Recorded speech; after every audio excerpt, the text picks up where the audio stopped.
Don't wanna leave you anymore. Oh, darling, all of the city lights never shine as bright as your eyes.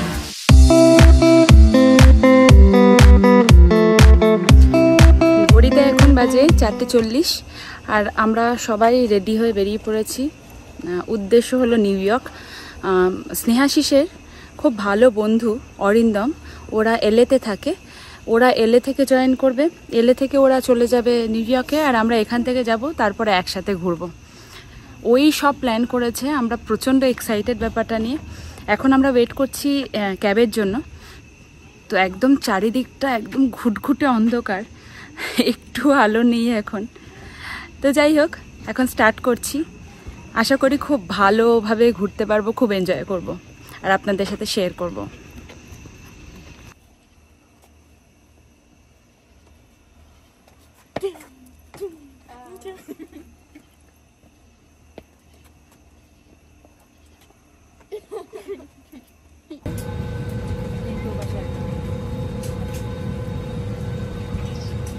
ভালো ভালো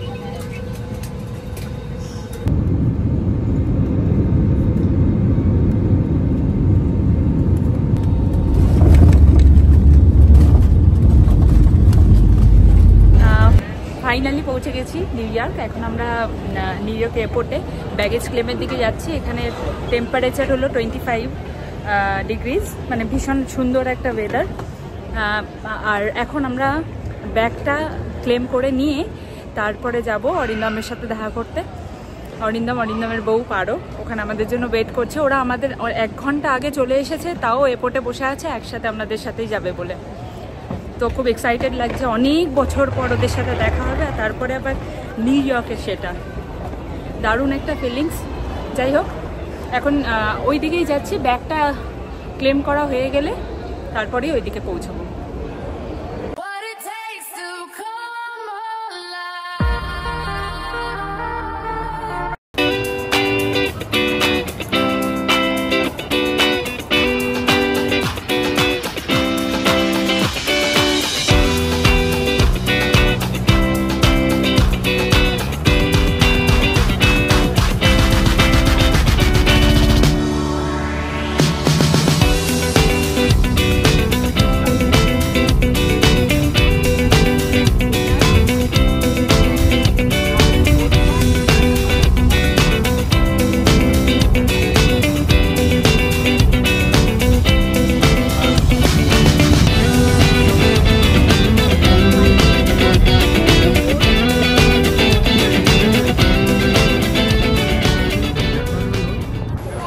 at first আমরা হোটেলে check in করলাম।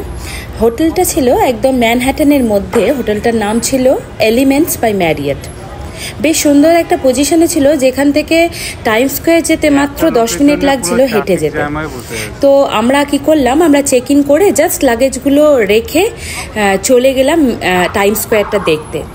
আর দেখতে যেতে যেতে রাস্তার মধ্যে দেখতে পেলাম একটা ছেলে, ওইভাবে দেখতে পেয়েছেন আপনারা ভিডিওতে, ওই উপরে উঠে দাঁড়িয়েছিল। সে চেষ্টা করছিল সুইসাইড করার, আর নিচে এনওয়াইপিডি পুলিশরা দাঁড়িয়ে আছে ওকে বাঁচানোর জন্য। এই কাণ্ড যে কতক্ষণ ধরে চলছে ভগবানই জানে, কেন কি আমরা যখন এসেছি অনেক লোক ওখানে জড়ো হয়ে হাঁ করে তাকিয়েছিল। আমরাও খানিকক্ষণ দেখলাম, তারপরে ভাবলাম এ না পড়বে আর না আমাদের দেখা শেষ হবে, তার থেকে বেটার আমরা টাইম স্কোয়ারের দিকেই যাই। তারপরে আমরা সবাই মিলে হেঁটে টাইম স্কোয়ারটা দেখতে গেলাম।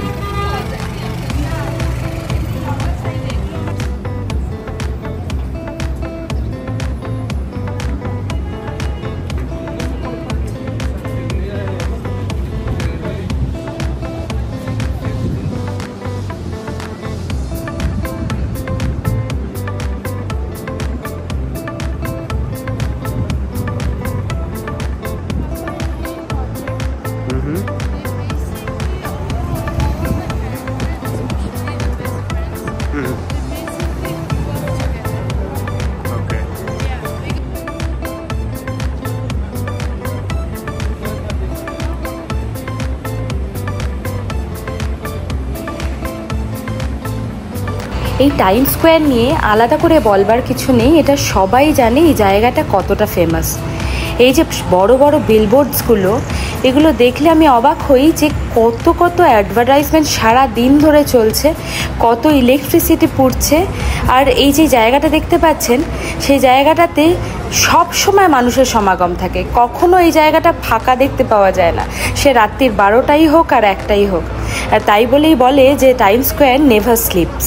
আর এখানে যখন আমরা এসে দেখছিলাম অ্যাডগুলো, এগুলো শুধু যে আমেরিকান অ্যাডস হয় তা নয়, ইভেন একটা সময় দেখছিলাম আমি শুধু ইন্ডিয়ান ফেসেস দেখাচ্ছে একটা জায়গাতে। বেশ ভালো লাগছিল, ওই রেড স্টেয়ার্সটায় বসে ইন্ডিয়ান মুখগুলো দেখতে কিন্তু বেশ ভালো লাগছিল।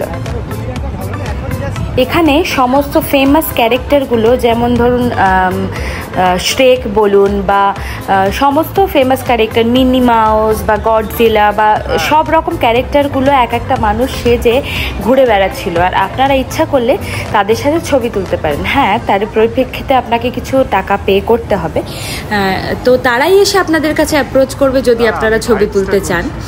তো তারপরে আরও ছিল কিছু ছেলে মানে মিলে, ওরা নানান ধরনের ডান্স দেখাচ্ছিল, আর সবাই গোল হয়ে, যেমন আমরা মুভিতে দেখি অ্যাকচুয়ালি ঠিক তেমনই হচ্ছিল, সবাই মিলে গোল হয়ে দাঁড়িয়েছিল, ওরা মাঝখানে শোটা করছিল। আর তাদের কি ফিটনেস, তারা কি সুন্দর যে করছিল, মানে রাস্তায় শো করছে কিন্তু এত ডেডিকেশন তাদের, দেখতে খুব ভাল লাগছিল।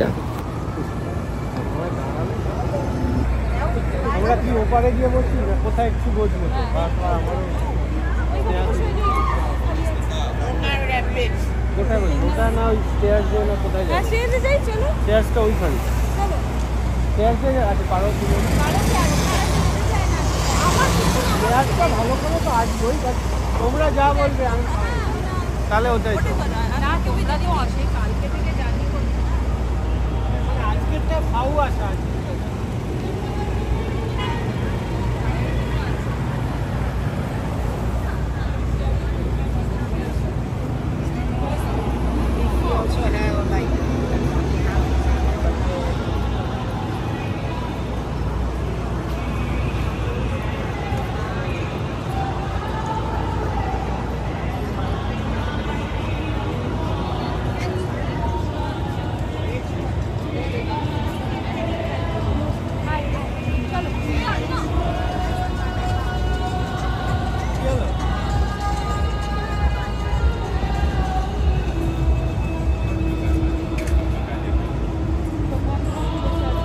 এখানে অ্যাডভার্টাইজমেন্টগুলোই হচ্ছে ফেমাস, এরকমভাবে করছে, মনে হচ্ছে বেরিয়ে আসবে। ঘুমোচ্ছে কেন? ঘুমোচ্ছে।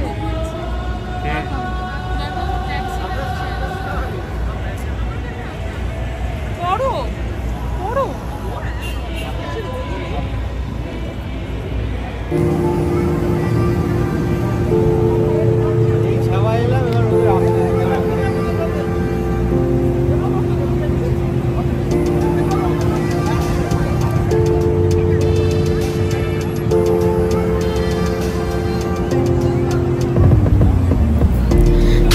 আমরা মেয়েগুলো আর বাচ্চাগুলো চিন্তা করলাম যে আমরা ওই রেস্ট স্টেজটায় গিয়ে বসি। তখন হেঁটে প্রচণ্ড জাস্ট এসেছি আর তারপরেই বেরিয়ে পড়েছি, একটু রেস্ট নিইনি। তো আমরা ভাবলাম রেস্ট স্টেজটায় বসি। আর অরিন্দম আর স্নেহাশিস মিলে লাঞ্চটা বাই করতে গেল। তো লাঞ্চ কি খাওয়া হবে, তখন চিন্তা করা হচ্ছে যে ওখানে কি খাওয়া যায়। ওই ছোট ছোট গাড়ি আছে, মানে স্টল মতো, ওগুলোকে বলা হয় হালাল কার্ট। আর ওখানে বিভিন্ন ধরনের রাইস, তার সাথে চিকেন বা ফিশ বা ভেজ মিন্স ফালাফল, এই সব অপশান আছে, কিন্তু ভাতের অপশান আছে। তো ওরা তখন আমাদের সকলের জন্য চিকেন টিক্কা রাইস আর মানে নিয়ে এসেছিলো, আর ওটাই আমাদের লাঞ্চ হয়েছিল। আমরা ট্রাই করলাম একটা নতুন জিনিস, মানে রোড সাইড ফুড আর কি বলতে পারেন, নিউ ইয়র্কের মতো জায়গায়। আর ওগুলো খুব ফেমাস ওখানে। বাচ্চারা হটডগ খেলেও ওরা ওইটা খেতে পারবে না, একটু স্পাইসি ছিল। তো আমরা খেলাম, আমার কিন্তু ভীষণ টেস্টি লেগেছে ব্যাপারটা, মানে মাঝে মাঝে খাওয়াই যায় এমন একটা ব্যাপার, বেশ টেস্টি ব্যাপারটা। তার সাথে একটু স্যালাড আর ওপরে একটু র্যাঞ্চ ছড়ানো ছিল, এটা অন্যরকম, মানে ইন্ডিয়ান তার সাথে একটু ওয়েস্টার্ন মিক্স করে একটা বেশ অন্যরকম খাবার তৈরি করা হয়েছিল, বেশ ভালো লেগেছিল।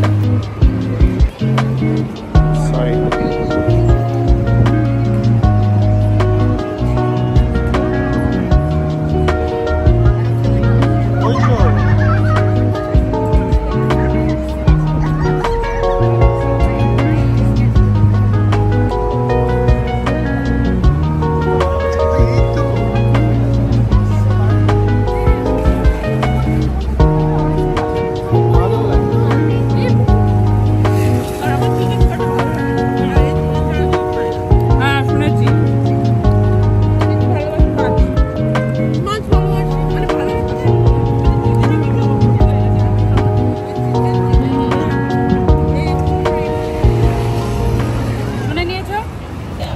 আর আপনাদের যেই শোটার কথা বলছিলাম, ওই যে এই শোটা আমরা দেখেছিলাম, বেশ খানিকক্ষণ দাঁড়িয়ে দেখেছিলাম। আমরা চলে এসেছিলাম, তারও বোধহয় অনেকক্ষণ পরে ওরা বন্ধ করেছে, অনেকক্ষণ ধরে চলেছে শোটা। ফিটনেসটা দেখলে অবাক হতে হয় যে এরকম রোড শোয়ের জন্য ওদের কতটা প্রিপেয়ার করতে হয় নিজেদেরকে।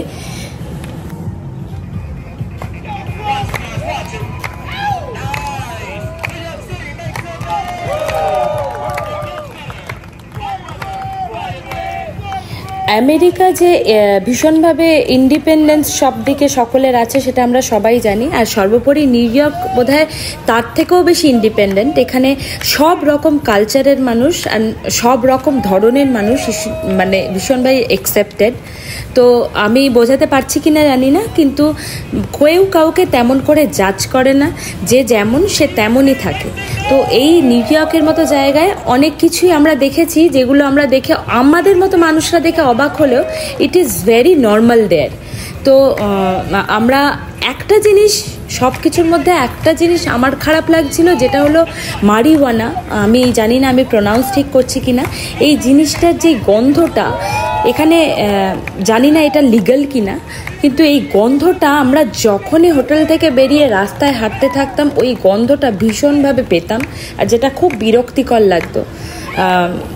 এই জিনিসটা, এই মানে ডোপ করা, নেশা করা, এই ব্যাপারটা ইজ ভেরি নর্মাল দেয়ার। কত লোককে দেখছিলাম যে রাস্তায় শুয়ে আছে, তারা দিনের পর দিন এই একই পজিশানে একভাবে ঘুমোচ্ছে, মানে তাদের কোনো হোদ বুদ্ধি নেই। তো ইট ইজ নর্মাল, ওইটাও একটা ভিশন। আর ওই হাই রাইজ, ওই বড় বড় বিল্ডিং, ওই সুন্দর আর্কিটেকচার, এটাও একটা ভিশন নিউ ইয়র্কের। সবটাই একসাথে পাওয়া যায়।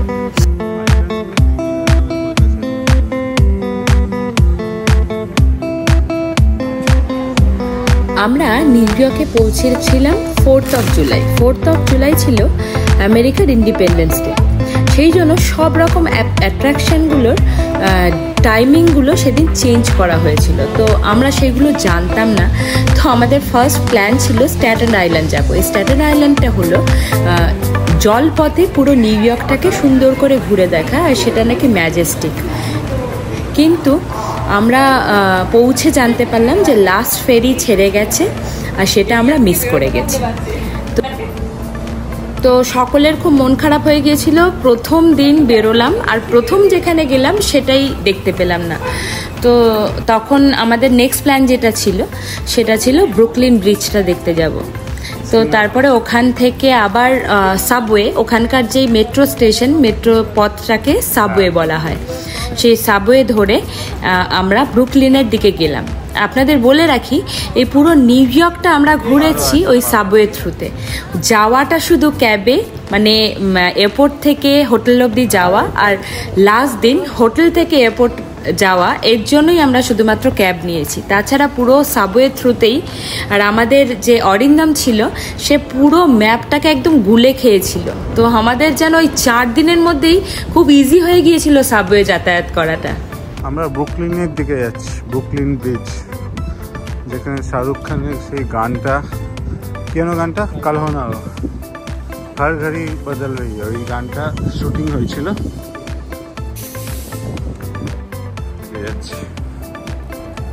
New York college of technology.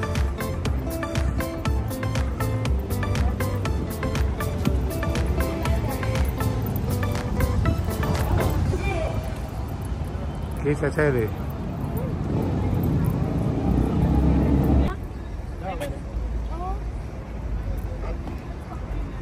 কি কথা বলছে? আচ্ছা ওয়েট ওয়েট, দেখি আরেকবার টেপ দেখি।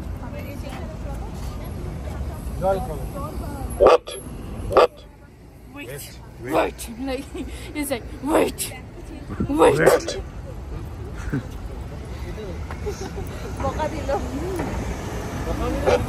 Stop.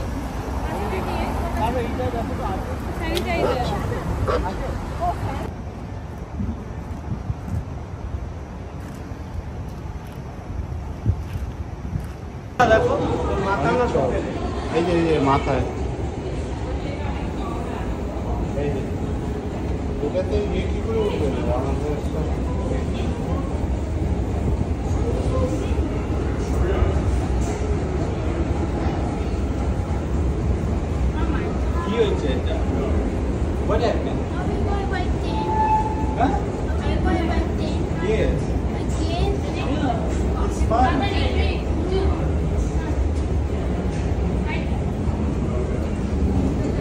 মেট্রো স্টেশনগুলো এরকম মাথা ঠেকে যাচ্ছে। তাও আসে কিন্তু মানে আমরা দাঁড়িয়েছি বস্তুর আমরা।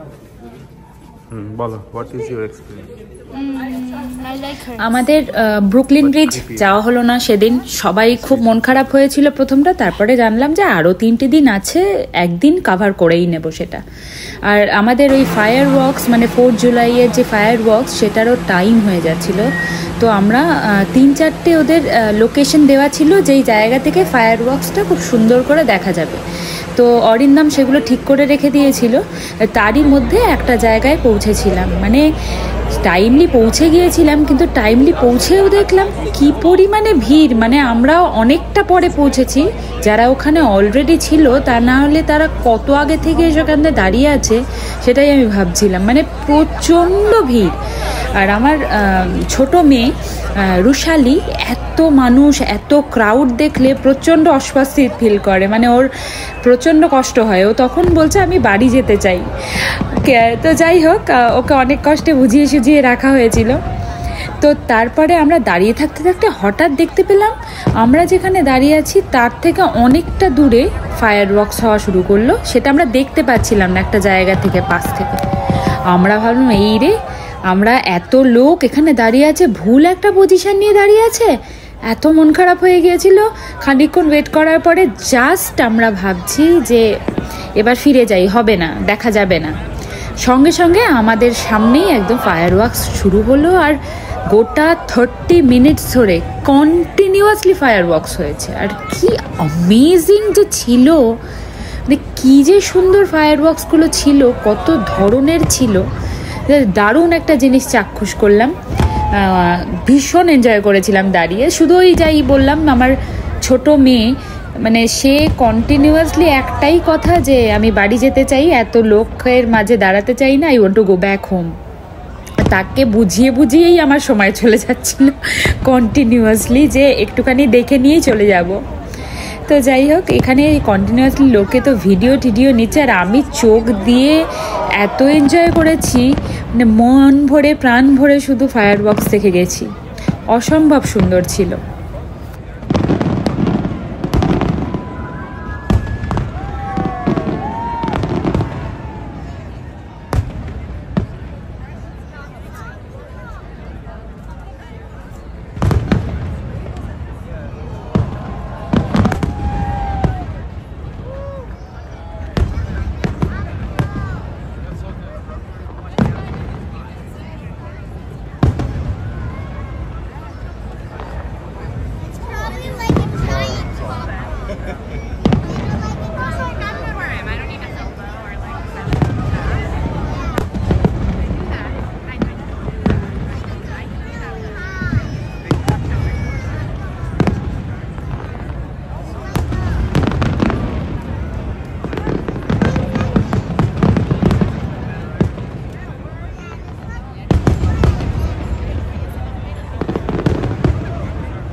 আমার ছোট ছানার মুখখানা আপনারা একটু নোটিস করলেই দেখতে পারবেন, তার যে কি ভয় করছিল সেখানে, সে সারাক্ষণ একটুও ফায়ার ওয়ার্কস দেখছিল না, সারাক্ষণ লোকজন দেখে যাচ্ছিল যে এত লোক এলো কোথা থেকে এক জায়গায়। তো যাই হোক, নিউ ইয়র্কে যেই সময়টা আমরা গিয়েছিলাম সেই সময় ছিল 4 জুলাই, আমি আগেই বলেছি, তো অনেক ট্যুরিস্ট ছিল ওখানে, মানুষজন তো এমনিই বেশি নিউ ইয়র্কে, আর তার মধ্যে প্রচুর ট্যুরিস্ট এসেছিলো। ওই সময়টা একটা লম্বা উইকেন্ড পায় সবাই, তো তারা তাদের ঘোরবার প্ল্যানটা ওই সময়টা করে, তো আমরাও তাই করেছিলাম, যাদের অফিস গোয়ার্সের তো উপায় নেই, তো তাই বলে লোকজন অনেক বেশি ছিল। আর এই সময়টায় এইখানে যে ভিড়টা, মানে এটা সাংঘাতিকই ছিল, অজস্র লোক জমায়েত হয়েছিল।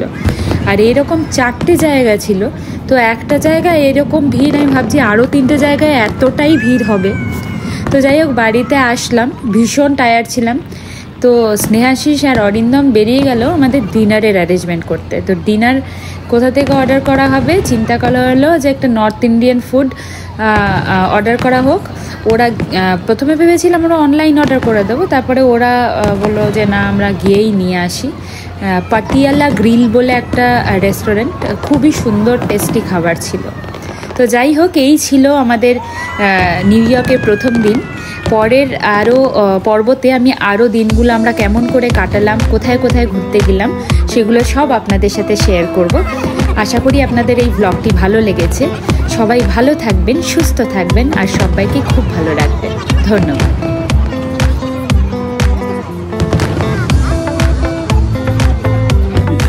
এই দিকটা এরকমটা বেটার।